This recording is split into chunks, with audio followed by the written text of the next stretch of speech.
Bayangkan, kau bekerja bertahun-tahun di negeri orang demi membangun masa depan. Tapi saat pulang, yang kau temukan hanyalah puing-puing dan sepi. Tak ada rumah, tak ada keluarga, hanya sunyi yang menjawab rindu. Assalamualaikum warahmatullahi wabarakatuh. Halo sahabat YouTube, semoga kalian selalu dalam lindungan Allah. Di video kali ini, kami akan membagikan kisah nyata yang sangat menyayat hati tentang seorang TKW asal Lumajang yang pulang dari Arab Saudi. Namun mendapati rumahnya telah lenyap dan keluarganya tak lagi bisa ditemukan. Sebelum kita mulai, jangan lupa tekan tombol like, subscribe, dan aktifkan loncengnya, supaya kamu nggak ketinggalan kisah-kisah inspiratif dan menyentuh lainnya di channel ini. Namaku Lestari, orang kampung biasa dari sebuah desa kecil di kaki Gunung Semeru, Lumajang, Jawa Timur. Jika kalian pernah melihat sawah-sawah yang seolah menyatu dengan kabut pagi, itulah tempatku tumbuh. Dari kecil aku sudah tahu, hidup ini bukan tentang memilih yang mudah. Aku lahir dari keluarga sederhana, bahkan bisa dibilang serba kekurangan. Ayahku tukang becak, sedangkan ibu hanya ibu rumah tangga, yang sesekali membantu tetangga menanam sayur atau menyabit rumput. Sejak SMP, aku sudah terbiasa bangun subuh, bantu ibu masak, lalu berangkat sekolah jalan kaki sejauh 4 kilometer. Tapi, aku tidak pernah mengeluh. Dalam hatiku selalu ada doa kecil. Ya Allah, suatu hari nanti aku ingin membahagiakan orang tuaku, ingin punya rumah yang atapnya tidak bocor, dan ingin adikku bisa sekolah tinggi. Lulus SMA, aku tak bisa kuliah. Aku tahu keadaan keluarga tidak memungkinkan. Pilihanku cuma 2, jadi buruh di kota atau jadi TKW. Dan akhirnya, dengan berat hati, aku memutuskan jadi TKW. Tahun 2013, lewat agen penyalur tenaga kerja, aku berangkat ke Arab Saudi. Aku ingat, malam sebelum berangkat, ibu menangis di sudut dapur. Aku peluk beliau erat-erat, berjanji akan pulang membawa rezeki. Ibu cuma bilang, yang penting kamu sehat, nak. Ibu nggak butuh uangmu, ibu cuma butuh kamu pulang dengan selamat. Perjalanan ke negeri orang tidak pernah mudah, apalagi untuk perempuan sepertiku yang belum pernah naik pesawat sebelumnya. Aku ditempatkan di Riyadh, bekerja sebagai pembantu rumah tangga di keluarga Arab yang cukup terpandang. Majikanku cukup baik, tapi tetap saja aku hanya pembantu. Tak bisa duduk semeja saat makan, tak bebas keluar rumah, dan harus siap bangun pukul 5 pagi lalu bekerja sampai malam. Hari-hari awal terasa sangat berat. Bahasa tidak ku mengerti, makanan tidak cocok, dan hawa gurun membuat kulitku pecah-pecah. Tapi aku bertahan. Setiap malam, sebelum tidur di kamar kecil di lantai bawah, aku buka dompet kecil tempatku taruh foto keluarga. Ada gambar bapak sedang tersenyum dengan becaknya, ibu sedang menjemur pakaian, dan adikku yang saat itu masih berseragam SMA. Foto itu jadi penguat, jadi alasan untuk tidak menyerah. Tahun pertama aku kerja, belum bisa kirim uang banyak. Tapi, tahun kedua, mulai terasa. Aku kirim sebagian untuk ibu, sebagian untuk merenovasi dapur, yang dulu sering bocor. Kata ibu, dapur sekarang sudah pakai asbes, tak pakai seng bekas lagi. Aku senang mendengarnya. Tapi, makin lama tinggal di negeri, orang rindu pun makin menjadi-jadi, apalagi saat lebaran. Setiap takbir berkumandang dari televisi, air mataku tumpah. Ingin rasanya pulang, mencium tangan ibu, mencium pipi bapak, dan makan opor ayam buatan ibu yang selalu terlalu asin tapi penuh cinta. Tapi aku memilih untuk tetap tinggal. Menambah kontrak kerja 2 tahun lagi, lalu 2 tahun lagi. Alasannya, banyak. Adikku ingin kuliah, bapak mulai sakit-sakitan, dan aku belum punya cukup tabungan. Terkadang aku berpikir, sampai kapan harus seperti ini? Tapi hidup memang seperti itu. Kadang harus menunda bahagia demi orang lain. Tahun ke-6, aku mulai merasakan perubahan. Tubuh mulai lelah, rambut rontok karena stres dan pekerjaan tiada henti. Tapi ada harapan di depan. Tanah kecil di belakang, rumah sudah bisa dibeli, rencananya mau dibangun warung. Ibu bilang, kalau nanti kamu pulang, kita bisa buka warung nasi. Kamu masak, ibu bantu jualan. Aku tertawa mendengarnya. Walau dalam hati menangis, aku kangen suara itu, suara ibu. Aku ingin melihat keriput di wajahnya, kerut di dahi bapak, dan senyum polos adikku. Setiap malam, aku menghitung hari. Tahun depan aku pulang. Tapi seperti biasa, niat itu tertunda lagi. Ada saja alasan untuk menahan langkahku pulang. Permintaan tambahan majikan, perpanjangan kontrak, atau tabungan yang belum cukup. Dan akhirnya, setelah hampir 10 tahun, tepatnya, tahun 2023, aku memutuskan untuk benar-benar pulang. Kali ini tidak ada penundaan. Aku sudah cukup. Adikku sudah jadi sarjana. Tabungan sudah terkumpul. Dan aku ingin hidup di tanah kelahiran sendiri. Aku ingin kembali ke Lumajang. Ingin berjalan di gang, sempit menuju rumah, mendengar suara ayam tetangga, dan melihat senyum ibu dari balik pintu kayu tua. Aku pulang bukan sebagai pahlawan, bukan juga sebagai orang kaya, tapi aku pulang dengan harapan sederhana.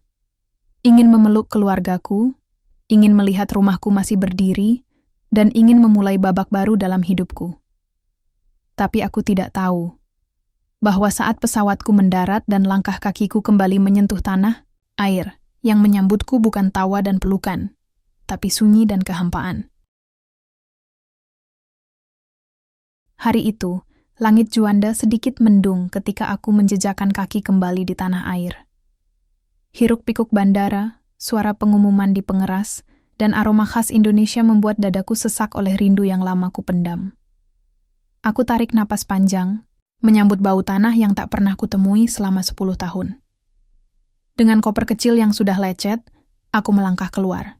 Di luar, tidak ada siapa-siapa menjemput. Aku memang tidak memberitahu siapapun. Aku ingin membuat kejutan. Ingin melihat wajah ibu yang terkejut dan menangis bahagia. Ingin mendengar suara bapak tertawa kecil sembari menyambutku. Dan adikku, pasti, dia sudah dewasa sekarang, mungkin akan memelukku malu-malu. Perjalanan dari Surabaya ke Lumajang kutempuh dengan bus malam. Aku duduk di dekat jendela, memandangi gelapnya jalan yang hanya disinari lampu-lampu jalanan. Dalam hati aku menggambar ulang semua kenangan. Gang sempit tempatku berlari kecil waktu kecil, suara adzan dari surau dekat rumah, dan suara bambu tertiup angin dari belakang rumah. Sesampainya di terminal Lumajang, aku naik ojek. Jalanan yang dulu kuingat sepi, sekarang dipenuhi pertokoan baru. Minimarket berjejer, rumah-rumah banyak yang berubah. Tapi aku tetap yakin, rumahku masih sama. Rumah tua di pinggir sawah, dengan pohon belimbing di depan, dan temboknya masih bercat biru pudar. Motor berhenti di gang kecil, dan aku turun. Langkahku terasa berat. Ini dia, tempat yang selama ini hadir dalam mimpiku. Tapi saat aku menengok ke arah yang seharusnya ada rumahku, aku terdiam. Tidak ada rumah. Tidak ada pohon belimbing. Tidak ada tembok biru pudar. Yang kulihat hanya puing-puing dan semak liar. Lahan kosong, tanah kosong, bekas pondasi rumah yang sudah ditumbuhi ilalang. Mas, tanyaku pelan ke tukang ojek, suaraku bergetar. Ini rumah nomor 16, benar di sini, kan? Si tukang ojek menoleh, tampak bingung. Oh, yang dulu rumahnya Bu Minah? Yang punya anak kerja di Arab? Hatiku mencelos. Iya, itu ibu saya anaknya, Lestari. Si bapak terdiam sebentar. Wajahnya berubah. Dia menatapku lama, lalu menghela napas panjang. Aduh mbak, maaf ya. Saya pikir mbaknya nggak balik lagi. Rumah itu sudah lama kosong.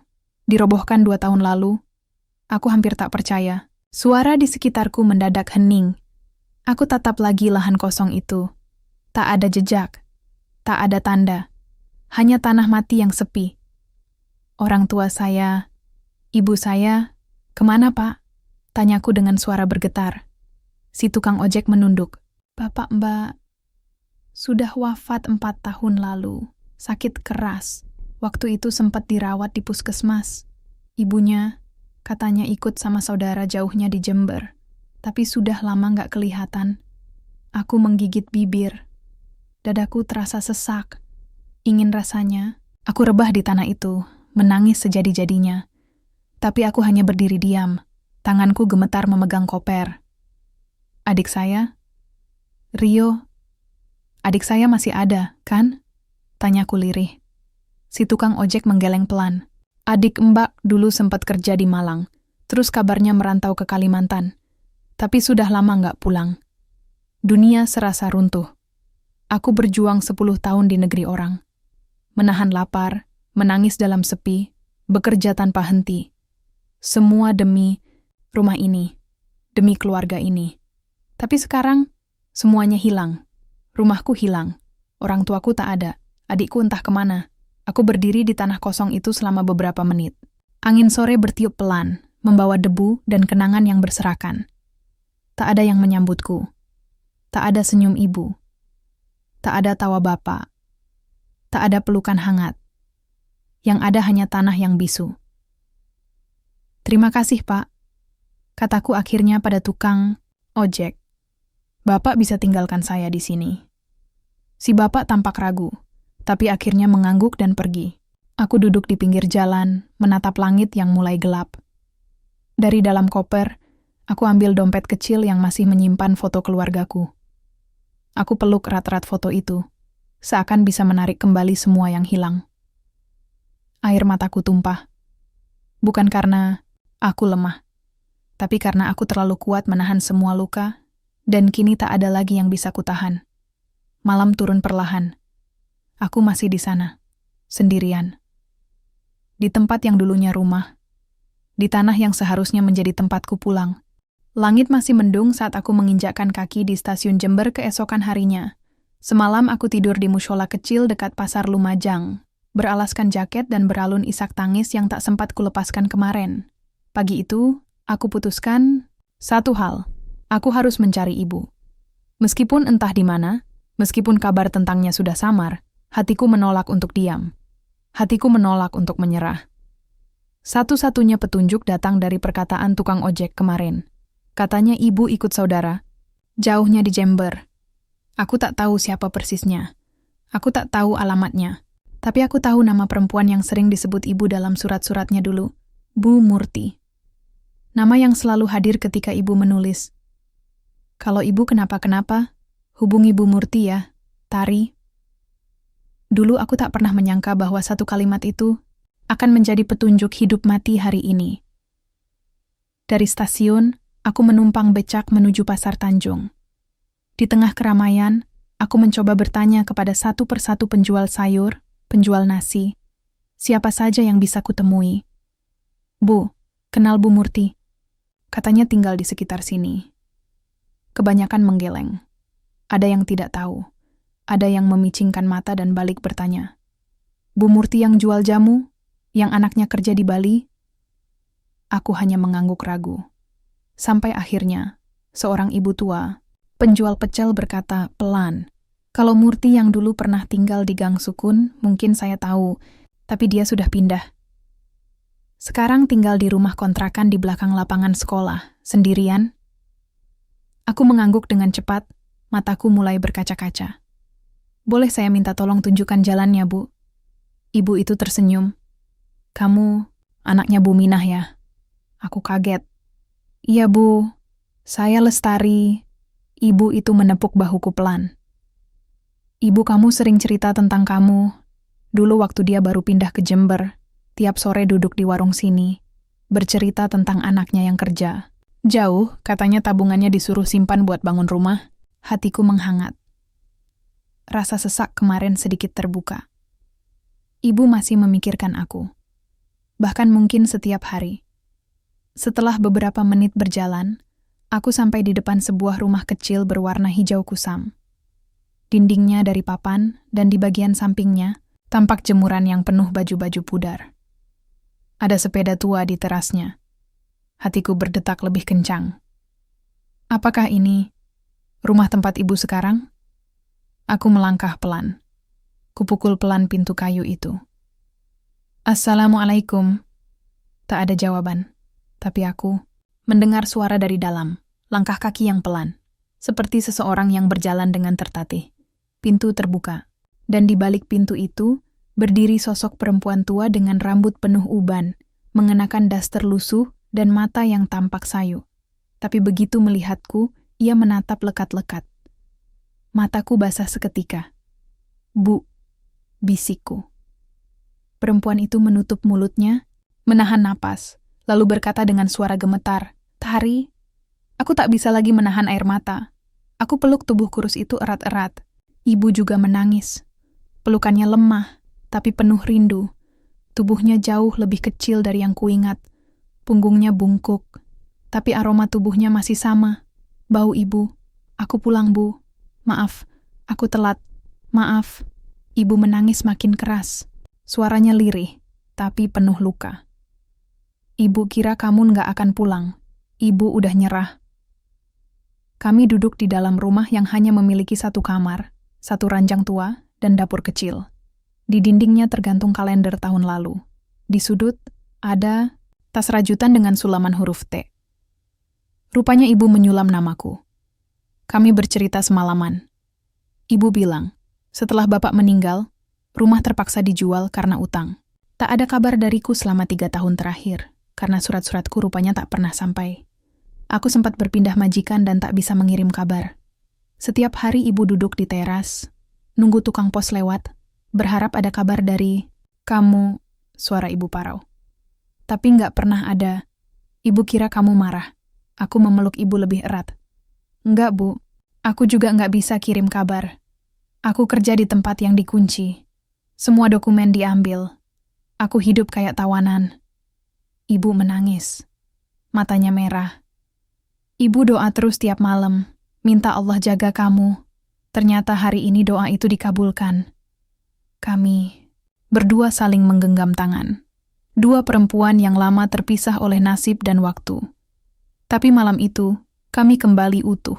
Meski tak punya rumah, tak punya harta, dan tak tahu besok harus makan apa.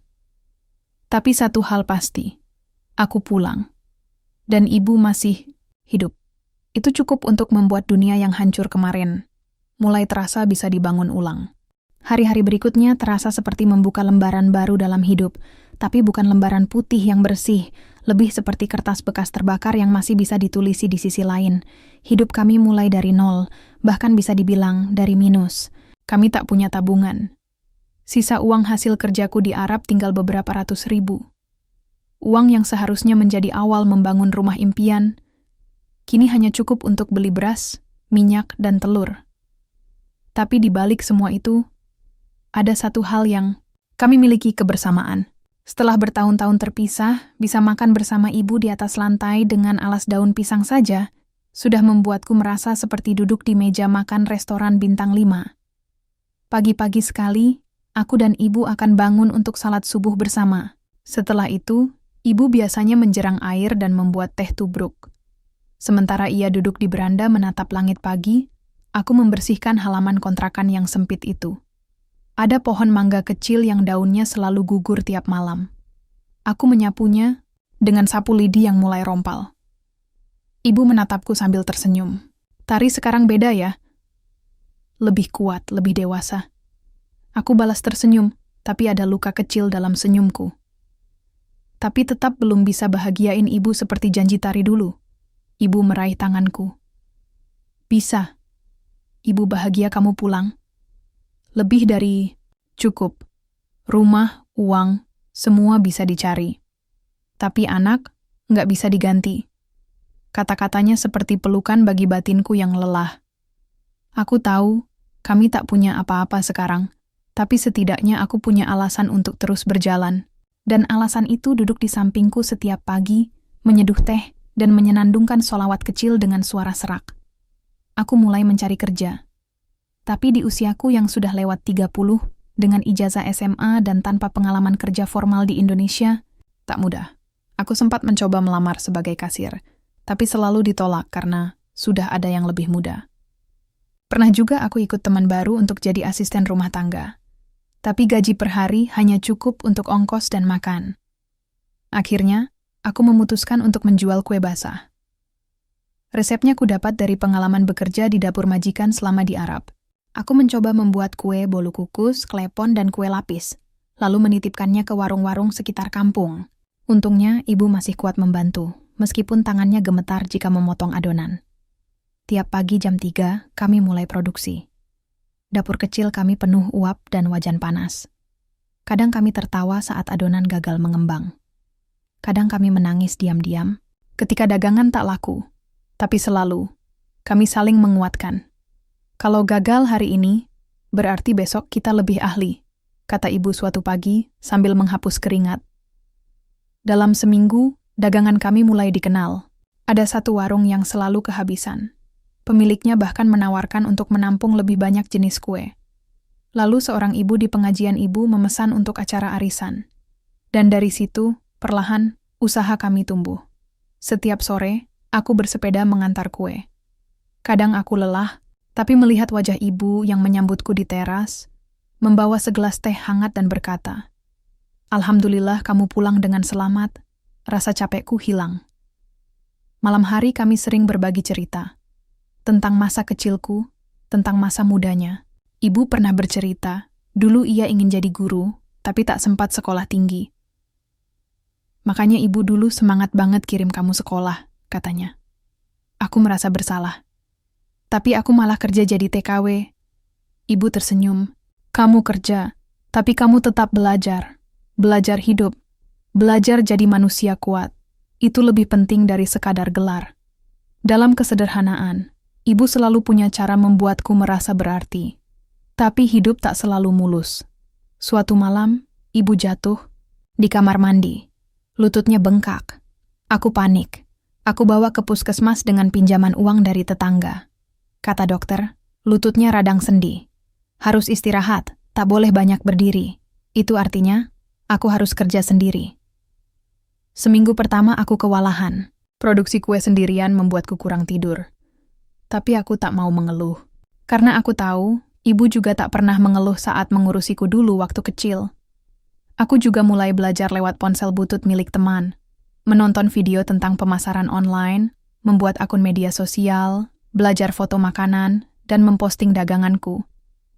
Aku beri nama usaha kami, Kue Sayang Ibu. Dan perlahan, mulai ada yang memesan lewat WhatsApp. Bahkan ada mahasiswa dari kampus dekat rumah yang ingin titip jualan. Hidup mulai menunjukkan harapan baru.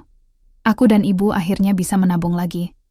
Sedikit demi sedikit, 100.000, 200.000. Dan kami menyimpannya dalam kaleng bekas biskuit seperti zaman dulu. Setiap kali memasukkan uang, aku dan ibu saling pandang dan tersenyum. Kalau cukup nanti, kita bisa bangun rumah kecil lagi ya, Bu, kataku suatu malam. Ibu mengangguk. Nggak perlu besar, asal ada dapur, ada kamar buatmu, dan tempat untuk kita sholat berjamaah. Aku peluk ibu malam itu. Dalam diam aku berjanji, aku akan membangun ulang mimpi yang dulu hancur, dengan tangan sendiri, dengan cinta ibu, dan dengan doa yang setiap malam kami panjatkan bersama. Musim hujan mulai turun lebih awal dari biasanya. Atap kontrakan kami yang dari seng mulai bocor di beberapa sudut. Tapi alih-alih mengeluh, aku dan ibu justru menertawakannya. Kami duduk berdua di bawah satu payung kecil di dalam rumah, sambil menikmati semangkuk mie rebus hangat. Suara rintik hujan seperti lagu pengantar harapan kami yang mulai terkabul perlahan. Setelah hampir 8 bulan berjualan kue dan menahan segala keinginan, akhirnya tabungan kami cukup banyak. Kaleng bekas. Biskuit yang dulu hanya diisi recehan kini sudah penuh uang lipatan rapi, sebagian bahkan sudah kami masukkan ke rekening. Kami menghitungnya dengan hati-hati sambil tersenyum haru. Bu, kalau di total, kita sudah punya hampir 15 juta. Kataku sambil menunjukkan buku tabungan. Ibu menatapku dengan mata berkaca. Alhamdulillah, Allah Maha Baik. Insya Allah sebentar lagi bisa buat pondasi rumah. Hari itu kami saling berpelukan lama. Aku bisa melihat secercah semangat baru di mata ibu, yang selama ini lebih sering tertutup awan kekhawatiran. Aku pun mulai mencari-cari lahan kecil di sekitar desa yang bisa kami beli, atau setidaknya cicil. Ternyata masih ada tanah bekas kebun, milik Pak Ridwan, teman almarhum Bapak, yang bersedia menjual murah karena butuh dana mendadak. Namun, justru di saat harapan itu sedang tumbuh, badai datang tanpa diduga. Hari itu aku pulang dari mengantar kue, dan mendapati ibu duduk termenung di teras. Wajahnya pucat. Tangannya gemetar sambil memegang secarik amplop coklat tua. Hatiku langsung tak enak. Aku duduk di sampingnya dan bertanya, "Ada apa, Bu?" Ibu tak langsung menjawab. Ia menyerahkan amplop itu padaku dengan mata yang tak sanggup menatap. Perlahan, aku membukanya. Di dalamnya ada dokumen fotokopi sertifikat tanah dan satu surat perjanjian jual beli rumah lama kami, yang dulu hangus terbakar. Tapi yang mengejutkanku, bukan dokumen itu, melainkan nama yang tertulis sebagai penjualnya, SRI Ningsih. Nama ibu sendiri.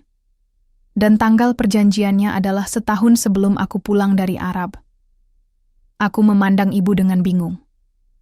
"Ibu jual rumah itu sebelum kebakaran?" Ibu menunduk. "Iya, Nak. Rumah itu memang sudah dijual diam-diam. Bukan karena ibu mau, tapi karena terpaksa." Jantungku berdetak lebih cepat. Semua yang kupikirkan selama ini, tentang rumah, yang terbakar karena musibah, tentang harta kami yang hilang dalam sekejap, ternyata tak sepenuhnya benar. "Kenapa, Bu? Kenapa harus dijual? Dan kenapa Tari nggak tahu?" Tanyaku. Suaraku nyaris bergetar. Ibu menangis. Tangisnya pecah seperti hujan deras yang tiba-tiba turun. Karena saat itu, adikmu, Adnan, kena narkoba. "Nak, ibu butuh uang untuk nebus. Dia dari tahanan. Kalau tidak, dia bisa dihukum penjara bertahun-tahun." Aku terdiam. Nama adikku, Adnan, adalah luka lama yang tak pernah sembuh. Ia pergi dari rumah sejak usia remaja, tak pernah kembali. Terakhir yang kudengar, dia kabur dari pesantren dan hidup di kota entah di mana. Ibu nggak mau kamu tahu waktu itu. Ibu malu. Ibu pikir, biar kamu kerja tenang di Arab. Ibu jual rumah itu, dan sisa uangnya buat bayar utang tetangga yang bantuin. Aku memejamkan mata. Nafasku tercekat. Tak pernah kusangka, di balik puing-puing rumah kami yang gosong, ada rahasia pahit yang dikubur dalam-dalam oleh ibu. Rumah kami bukan musnah karena api semata, tapi karena cinta seorang ibu yang rela kehilangan segalanya demi anak-anaknya. Aku tak tahu harus marah atau menangis. Tapi satu hal yang pasti, aku tak bisa membenci ibu. Tak akan pernah. Kuraih tangan keriputnya. "Bu, kenapa harus ibu tanggung semua sendiri?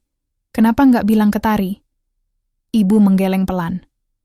"Karena kamu satu-satunya harapan ibu yang masih bersinar. Kalau kamu tahu, kamu pasti pulang. Dan ibu nggak mau lihat kamu gagal mengejar impian." Hari itu kami hanya duduk dalam diam. Hujan turun makin deras. Tapi justru dalam badai itu, aku merasa semakin kuat. Karena ternyata, rumah kami memang telah lama hancur.